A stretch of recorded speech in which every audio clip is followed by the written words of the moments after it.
사랑합니다. 서로 축복해 줍시다. 사랑합니다. 축복합니다. 전도 대상자 적어내는 것들 힘드셔요? 괜찮으시죠? 한 명, 5명 꽉 채우라는 게 아니라 1명 이상 적어서 내시면 될 것 같고, 그리고 그 영혼을 위해서 좀 기도하고, 네, 이렇게 했으면 좋겠어요. 그냥 내가 혼자 전도하겠다 이게 아니라 속이 있잖아요. 성교회도 있고, 그러니까 내가 아무개 엄마를 전도하려고 그러는데 내가 막 기도하고 이것도 있지만 우리 속회원들이나 여성교회 회원들끼리 함께 내가 누구를 위해 전도하려고 그러는데 좀 기도해 달라. 그리고 이 아무개를 어떻게 전도하는 게 좋겠냐, 이렇게 서로 지혜도 모으고 함께 방법도 모으고, 우리 짝이 있으니까 짝하고 또 아무개를 전도하기 위해서 우리 아무개에게 밥 먹자. 이거 밥은 먹을 수 있잖아요. 그렇죠 여러분? 교회는 나오자 못해도, 그쵸? 전도 대상자에게 교회는 나오자고 하는 게 안 나올 게 뻔하니까 같이 밥은 먹을 수 있잖아요. 그쵸 여러분? 밥도 막 소고기 먹고 막 스테이크 먹고 이런 게 아니라 칼국수 먹고, 국밥 먹고 이러면은, 부산은 또 돼지국밥이 맛있으니까 국밥 먹고 이러는 거는 같이 할 수 있잖아요. 이렇게 관계를 계속 만들고 꾸준히 하면 계획을 세워서 좀 전도를 해나갔으면 좋겠고, 또 속별로 성교회별로 제가 지난번에 전도 세미나도 했었었는데 또 서로 지혜 모아서 같이 해나갔으면 좋겠습니다. 네, 그리고 새벽기도회에 오늘 결심하셔서 한 30명 이상 오지 않을까 하는 희망을 가져봅니다, 여러분. 예, 새벽기도회에 참여하시기 바랍니다. 예, 그리고 새벽기도회 특송 있고 대표기도도 준비하셔야 되니까 자기 속 구별하여서 특송 준비해 주시기 바랍니다. 예, 오늘 10편 126편 5절 말씀으로 함께 나눌 제목은 성교 140주년 아펜젤러가 전한 복음이라는 제목입니다. 1885년 지금으로부터 140년 전, 그날은 140년 전 4월 5일 며칠이요? 4월 5일 1885년 4월 5일 이날은 부활절입니다. 4월 첫 주 부활절인데, 그 140년 전 부활절 아침에 인천 제물포항에는 일본에서 출발한 범선 하나가 들어섭니다. 이 배는 지금부터 140년 전에 있던 1185년 당시에 인천 제물포항이라고 하는데, 이 배에는 미국인 청년 2명이 타고 있었습니다. 한 명은 장로교 선교사인 언더우드이고 또 한 명은 우리 감리교 선교사인 아펜젤러입니다. 당시 이들의 나이는, 언더우드는 나이가 26살이었고 아펜젤러 선교사님은 나이가 27살이었습니다.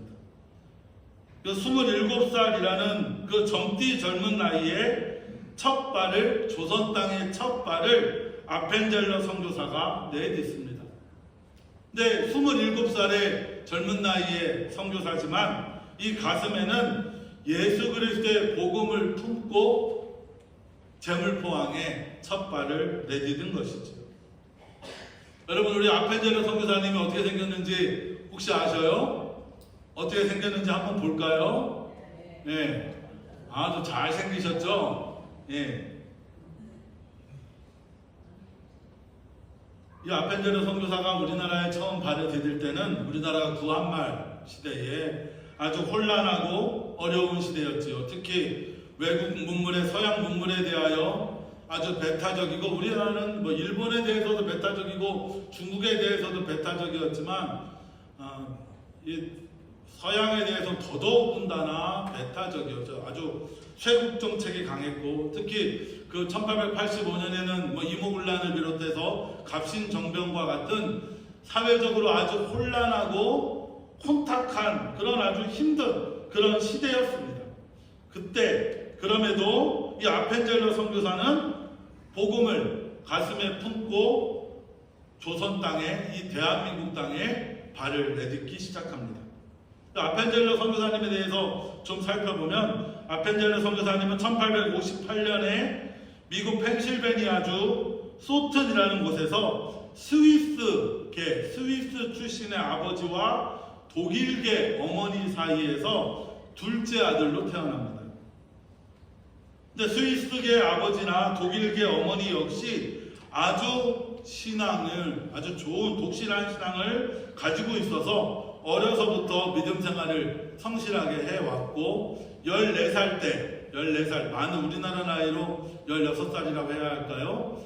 만으로 14살 때 세례를 받았고, 18살 때 하나님을 만나 중생을 경험하였고, 20살 되던 해인 1878년에 필라델피아의 마샬 대학에서 고전학을 공부하기 시작합니다.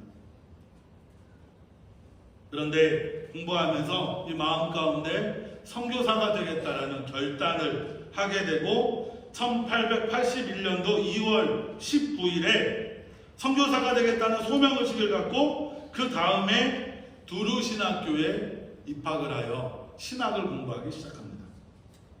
두루 신학교는 감리교 계통 신학교입니다.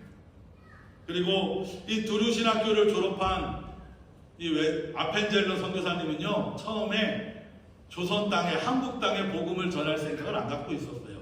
처음 계획은 어디였느냐? 인도에 가서 복음을 전하여야 되겠다라고 해서 아주 오랜 시간 동안 인도에 대한 선교를 꿈을 꿉니다.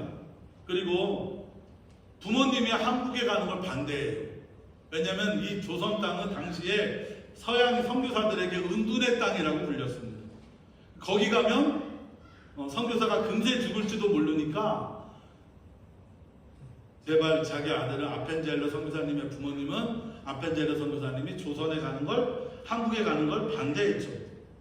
근데 참 하나님의 뜻은 어디에 있는지 모르겠지만, 이 아펜젤러 선교사님의 친구 중에 에즈워스라는 친구가 있었는데, 이 친구는 한국에 가서 복음을 전하겠다고 열심히 준비하는데, 글쎄 에즈워즈 그 친구가 중병에 걸려서 선교사 가는 걸 갈 수 없는 상황에 놓입니다. 그러니까 아펜젤러 선교사님이, 그럼 내 친구 에즈워즈를 대신해서 내가 조선에 가서 대한민국에 가서 복음을 전해야 되겠다 라고 그렇게 생각을 해서 한국 선교를 결심을 하죠. 그렇게 보면 이 아펜젤러 선교사님의 한국 선교는 하나님의 섭리하심이 있는 줄 믿습니다. 그렇게 신학을 마치고 선교사를 결단하고 이 조선 땅에, 한국 땅에 복음을 전하기로 결심한 아펜젤러 선교사님은 1885년 1월 14일에 선교사 파송 예배를 드리고 2월 2일 날 파울러 감독에게 안수를 받고, 목사 안수를 받고 4달 전에 결혼한 아내와 함께 배를 타고 태평양을 건너기 시작합니다. 태평양을 건넌 배는 조선 땅에 바로 들어오지 않고요, 처음 거친 곳이 바로 일본에 도착합니다. 그리고 그 일본에서 장로교 선교사인 언더우드 선교사님을 만납니다. 그리고 이제 둘이 함께 조선을 향해 배를 띄우지요. 근데 참 재미난 건 이 배가 일본에서 처음부터 제물포로 간 게 아니라 어디부터 들어왔느냐? 부산 땅에 먼저 들어옵니다. 부산에 왔다가 이 부산에 1885년 4월 2일 날 부산에 입항했다가, 그리고 배를 다시 4월 3일 날 부산에서 배가 출발해서 삥 돌아서 아까 언더우드 아펜젤러 선교사님과 언더우드 선교사님이 그 제물포항에 도착한 날이 며칠이라 그랬죠? 4월 5일, 1885년 4월 5일 날 제물포항에 도착합니다. 봄비가 내렸다고 해요. 봄비가 내리는 1885년 4월 5일 제물포항에 아펜젤러 선교사 부부가 내립니다. 그런데 이 아펜젤러 선교사님의 아내에게는 2달 된 아기가 있었어요. 임신한 2달 결혼해서 임신해서 몸속에 2달 된 그런 아이가 있었습니다.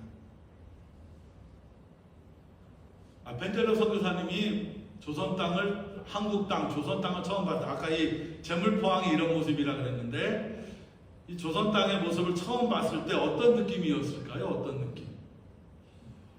느낌이었을까요? 아까도 말씀드렸지만 서양인들에게 조선 땅은 은둔의 땅이라고 불려졌습니다. 잘 알려지지 않는 땅이었고 역사적으로 보면 전월 셔마노 사건을 비롯해서 수많은 선교사들이 수많은 서양인들이 한국에 들어오려다가 실패하고 죽임을 당하고 쫓겨나가던 그런 미지의 땅이었습니다. 제물포항의 모습은 지금 봐도 참 누추하게 그지 없습니다. 제물포항뿐만 아니라 조선 땅 전체가 가난과 빈곤의 땅이었습니다. 그런데 이 가난과 빈곤의 땅, 미지의 땅에 오기 위해 이 아펜젤러 선교사님은 미국 샌프란시스코에서 배를 타고 일본에, 또 일본에서 제물포항까지 아주 긴 그런 선교의 여행을 해서 조선 땅에 들어온 것이죠. 그럼 제가 여러분들에게 한번 묻겠습니다. 여러분, 언더우드 선교사님하고 아펜젤러 선교사님이 같은 날 같은 배를 타고 조선 땅에 들어왔다 그랬잖아요. 그러면 둘 중에 누가 먼저 조선 땅에 발을 내디뎠을까요? 아펜젤러 선교사님이 먼저일까요? 언더우드 선교사님이 먼저일까요? 아펜젤러다, 언더우드다. 역사의 기록에 의하면 아펜젤러 선교사님이 먼저 내렸다고 합니다. 근데 아펜젤러 선교사님 세측에서 내린 게 아니라 아까 말씀드렸죠. 아펜젤러 선교사님의 아내가 임신을 했어요. 그러니까 임신을 하다 보니까 그 임신한 여성을 먼저 안전하게 내리게 하기 위해서 아펜젤러 선교사가 아내를 가이드하면서 먼저 조선 땅에 발을 밟고 아내를 이렇게 레이디 퍼스트라 그러잖아요. 아내를 먼저 이렇게 들어와서 데리고 그러니까 가이드하기 위해서 먼저 아펜젤러 선교사님이 먼저 발을 내딛었다 이렇게 이야기합니다. 뭐 어찌되었건 장로교보다 감리교가 한 발 먼저 선교가 시작이 된 건 맞는 것 같습니다. 제물포항에 내린 선교사 부부는 근처에 아주 허름한 여관에 첫 숙박을 합니다. 그곳에서 아펜젤러 선교사님은 하나님께, 제가 이 사진을 보여드렸으면 좋았을 텐데, 이분이 아펜젤러 선교사님의 부인이십니다. 이분 아까 말씀드리겠지만 이분이 우리나라에 이화여대를 세워요. 이화학당을 세우고 이화여대를 세우고 그렇게 열심히 마지막까지 이 땅을 위해서 복음과 선교를 하셨던 그런 선교사 아펜젤러 부인 선교사이십니다. 이분이 이제 아까 말씀드렸듯이 여관에 처음 들려서 여관에서 처음 아펜젤러 선교사님이 기도를 드립니다. 뭐라고 기도를 드리냐면 한번 들어보시기 바랍니다. 주님, 우리는 부활주일에 이곳에 도착했습니다. 이날에 죽음의 철장을 부수신 주님께서 이 백성을 얽매고 있는 죄를 끊으시고 이들에게 하나님의 자녀들이 믿는 빛과 자유를 누리게 하소서. 오늘 사망의 빗장을 부수시고 부활하신 주님께 간구하오니 어둠 속에서 억압을 받고 있는 이 조선 땅의 조선 백성에게 밝은 빛과 자유를 허락하여 주시옵소서. 아멘이라고 기도합니다. 어두움 속에 억압받고 있는 이 조선 백성에게 밝은 빛과 자유를 허락하여 주옵소서. 여러분, 이 아펜젤러 목사님의 선교사님의 기도대로 되지 않았습니까? 이 땅에 그 어두움만 가득하고 가난만 가득하고 빈 곳만 가득했던 이 땅이 지금은 빛과 자유를 누리게 되지 않았습니까? 정말 어둠 속에서 벗어나 빛과 자유를 누리는 민족이 되었습니다. 그렇게 아까 아펜젤러 선교사님의 선교는 이 땅에서 시작이 되고, 아까 말씀드렸듯이 두 달 된 아내의 아이는 1885년 11월 9일 날 첫 딸 앨리스를 낳습니다. 이 앨리스 언더 아펜젤러는 나중에 이 이화학 당의 교장이 되고 이화학 당을 이끌어 나갑니다. 이 아까 말했던 앨리스 아펜젤러라는 이 아펜젤러 선교사님과 부인 아펜젤러 선교사님 사이에서 낳은 이 앨리스 아펜젤러는 우리나라 땅에서 처음 태어난 외국인이라 그래요. 우리나라에서 처음 태어난 외국인이라고 합니다.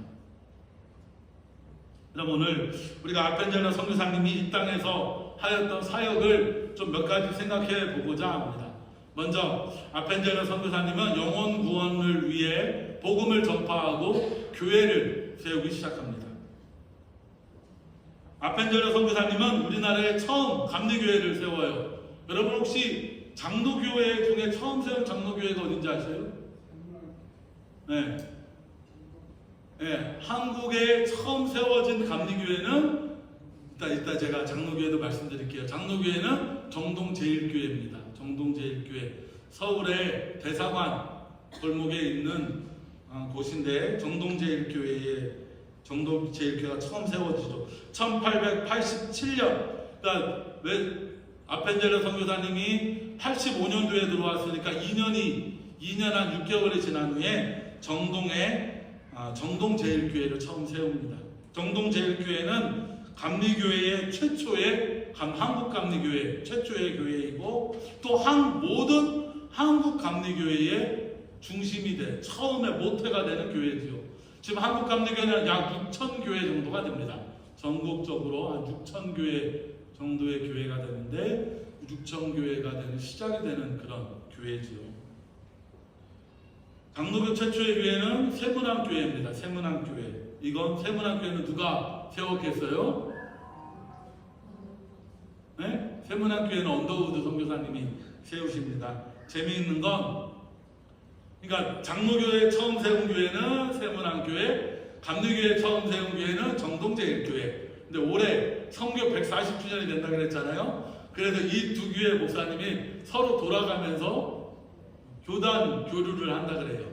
세문안교회 목사님이 정동제일교회에서 설교하고 정동제일교회 목사님이 세문안교회에 가서 설교를 하면서 서로 강단을 교환해서 설교를 한다고 하는데 아마도 아펜젤러 선교사님과 언더우드 선교사님의 정신을 기리고자 한 것이지요. 그렇게 처음 시작된 이 정동제일교회로 시작된 한국교회는 내립교회, 상동교회 그렇게 이어져 내려와서 지금 우리 선한 영도에 이 대한민국 부산 최남단 영도에 선한이웃교회가 세워지고 함께 예배드리게 된 줄 믿습니다. 그리고 아펜젤러 선교사님은 복음을 전하고 교회를 세우는 일뿐만 아니라 교육 사업에도 정말 열심히 합니다. 초대에 우리 감리교 선교사님 크게 세 가지의 사역을 하셨어요. 첫째는 선교 사업을 하시고 두 번째는 교육 사업을 하시고 세 번째는 의료 사업을 하셨습니다. 네, 그 두 번째가 교육 사업인데 대표적으로 배제학당을 세웁니다. 이 배제학당은 우리나라 최초의 근대식 교육기관이고요. 이 아펜젤러가 세운 배제학당은 오히려 교회보다 앞서서 1885년 8월 3일 날 서울에 들어온 아펜젤러 선교사님은 청년들을 모아놓고 공부를 하기 시작해요. 영어를 가르치고 신학문을 가르칩니다. 그게 배제학당의 식초가 되죠.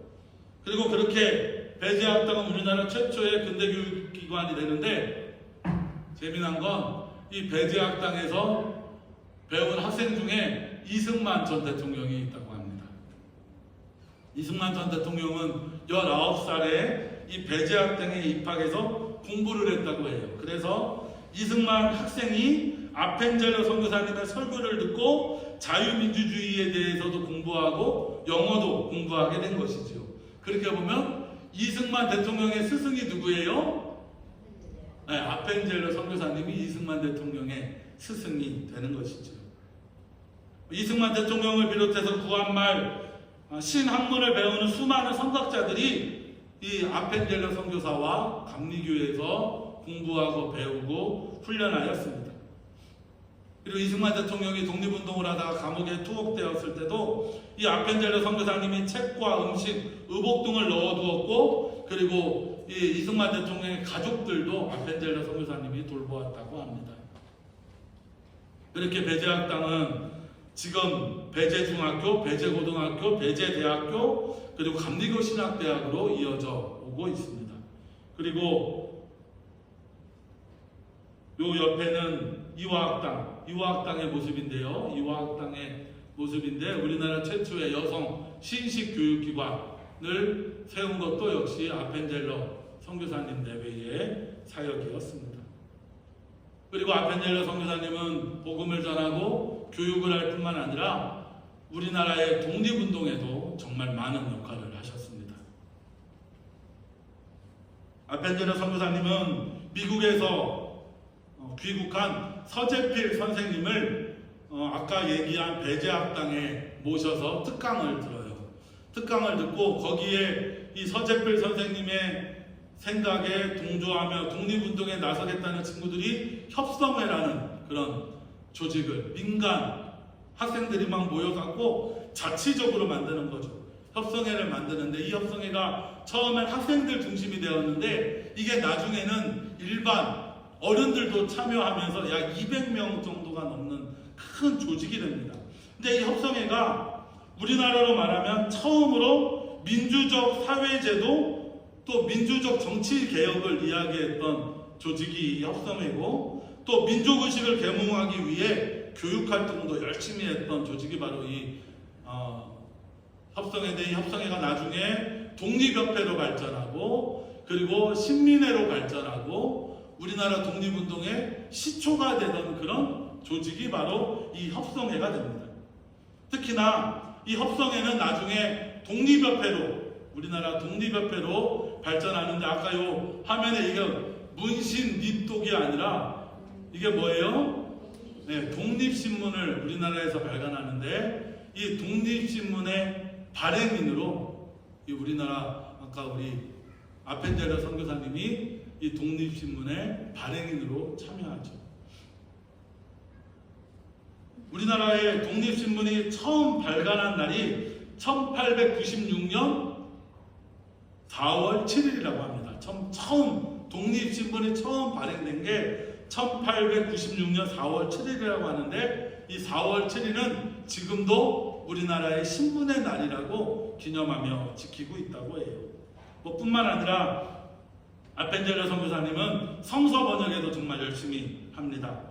서양인들이 한국말 배우는 것도 쉽지 않을 텐데 이 아펜젤러 선교사님은 정말 열심히 성경을 번역해요. 우리나라 온 지 5년 만에 누가 복음을 번역합니다. 로스역 성경 누가 전서라는 성경을 번역하고, 또 그로부터 10년 후에 1900년에 2년 후인 1892년에 마가복음 전서를 번역하고 한글로 번역을 하죠. 그리고 1900년도, 그러니까 선교사님이 온 지 1185년도니까 한 1900년, 15년이 지난 후에 이 아펜젤러 선교사님 신약 성경 전체를 한글로 번역을 완성합니다. 그리고 정동제일교회에서 신약 성경을 다 완성했다고 봉헌 예배를 이렇게 드립니다. 참 아펜젤러 선교사님이 한 분인데 이 나라를 위해서 하는 일들이 참 많지요. 복음을 전하는 일, 교육을 하는 일, 그리고 민족운동에, 독립운동에 함께했던 일, 그리고 성서를 번역한 일. 이렇게 정열적으로 복음을 전하며 조선을 위해 활동하던 선교사님이 1902년 아까 신약 성경을 다 번역하고 구약 성경도 번역하려고 열심히 활동을 하면서 복음을 전하던 1902년 44살이 되는 해에 몇 살이요? 44살이 되던 해에 목포에서 열리는 성경 번역 모임을 참석하기 위해서 인천에서 배를 타고 출발합니다. 근데 그 인천에서 출발한 배가 서천 앞바다를 지나가다가 배끼리 서로 충돌해서 배가 침몰해요. 그리고 선교사님이 거기서 다시 시신을 찾지 못하고 생명을 잃습니다. 참 젊은 나이죠. 44살이면. 선교사님이 충분히 배에서 구조될 수 있었다고 합니다. 구조될 수 있었다고 해요. 그런데 선교사님이 구조될 수 있었는데 구조되는 대신 뭘 했느냐? 지하 3층에 이 아펜젤러 선교사님의 번역을 돕던 통역을 하던 여학생이 있었대요. 그 고등학생들이 몇이 지하 3층에 있었는데 선교사님은 그 아이를 구하려고 지하 3층으로 내려갔다고 합니다. 그리고 지하 3층으로 내려간 후에 다시 올라오지 못하신 것이죠.